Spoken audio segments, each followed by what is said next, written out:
क्या आप एक थायराइड पेशेंट हैं और आप लोग समझ नहीं पा रहे हैं कि आपसे गलतियां क्या हो रही हैं? So let's understand what are these 5 mistakes which you are doing and ऐसी कौन सी छोटी-छोटी चीजें हैं जो आपके थायराइड को कंट्रीब्यूट कर रही हैं। Let's know about it. सबसे पहली गलती जो हम नॉर्मली करते हैं वो है इनटेकिंग हाई ग्लूटेन फूड्स। अब ये ग्लूटेन होता क्या है? So this gluten is normally present in all of the millets and all of the pulses and grains which we consume, in starting from your wheat to your barley to your oats. So this gluten interferes with your intestine. हाँ जी, आपकी आंतों के साथ interfere करता है और इसकी वजह से जो भी आपका अब्जॉर्प्शन होता है उसको रोकता है। सो हमेशा ध्यान रखें कि ज़्यादा ग्लूटेन रिच फूड्स आपको तो बिल्कुल कंज्यूम नहीं करना है, और उसमें स्पेसिफिकली एक ऐसा खाना है जिसका नाम है मैदा।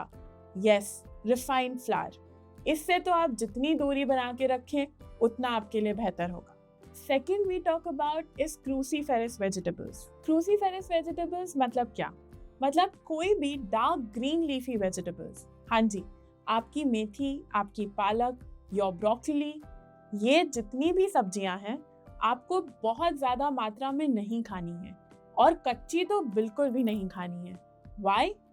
Because these vegetables interfere with your thyroid hormone production. हाँ जी, जो आपका थायराइड हार्मोन सिक्रीट होता है ना, उसके प्रोडक्शन के साथ इंटरफेयर करती हैं, जिसकी वजह से आपका आयोडीन का अब्जॉर्प्शन ढंग से नहीं हो पाता। सो ऑलवेज रिमेंबर, ज़्यादा तो खानी नहीं है। अगर आप लोग खाना भी चाहते हैं so always remember to have it from 140 to 145 grams.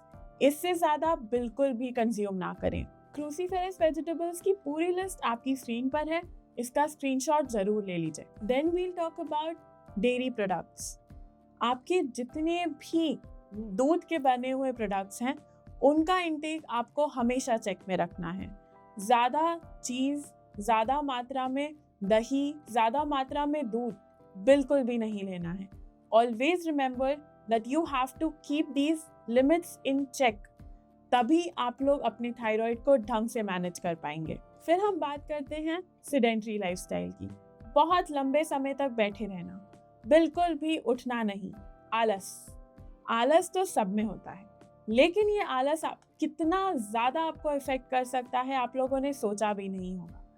Always be mindful to stand up and walk for at least 2 to 5 minutes and come back and then sit. अगर आप लोगों के पास ऑप्शन है लिफ्ट का और स्टेयरकेस का, तो हमेशा स्टेयरकेस का इस्तेमाल करें, either going upstairs or coming downstairs. This would not only help you in your thyroid but also helps to reach the right amount of oxygen to your brain cells.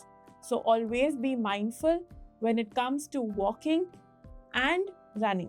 Supplementation, ये तो हर कोई rely करना चाहता है इन चीज़ों पे। मैं ये खा लेता हूँ, ये दवाई खा लेती हूँ, इससे तो मेरा थायराइड पक्का से ठीक हो जाएगा। क्यों खाने की ज़रूरत है मुझे कुछ और चीज़? खाने पीने का ध्यान क्यों रखना है? डाइट क्यों करनी है? ये आप लोगों के सबके दिमाग में आता होगा, लेकिन ध्यान में रखें, आप लोग एक थायराइड की गोली ले रहे हैं ना, वो गोली आपके लिए बहुत सफिशिएंट है।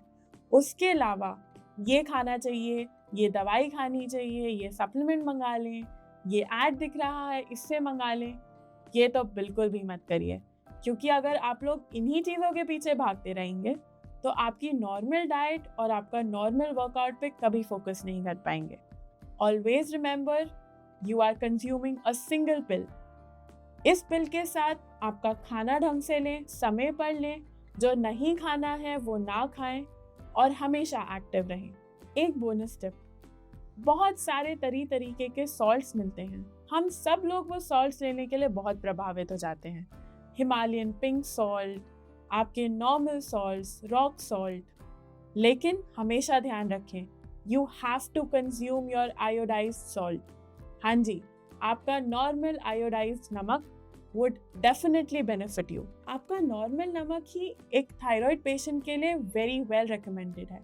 आपको वो कहीं भी मिल जाता है, और तो और वो बाकी नमक से बहुत ज़्यादा अफोर्डेबल है। So always remember to consume your common salt. Yes, your common salt.